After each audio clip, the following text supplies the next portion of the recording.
Hi everyone, here we've got Redmi Note 10 Pro, and let me share with you how to allow unknown sources on this device.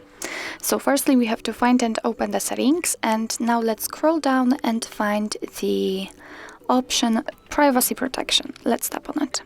Now we have to tap on Special Permissions, and here we have to find Install Unknown Apps option, so let's tap on it. And as you can see, here we've got the list of apps which are allowed or not allowed to install anything. In order to change it, in order to, for example, allow Chrome to install some content, all you have to do is simply tap on it and tap on the switcher right here.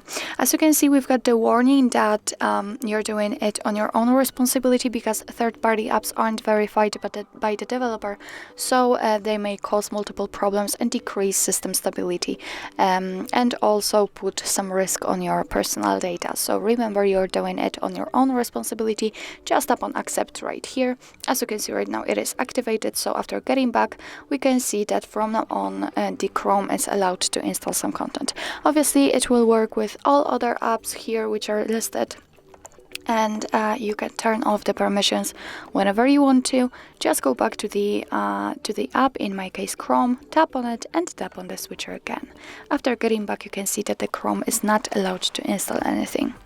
So actually that's all. This is how to allow unknown sources in your Redmi Note 10 Pro.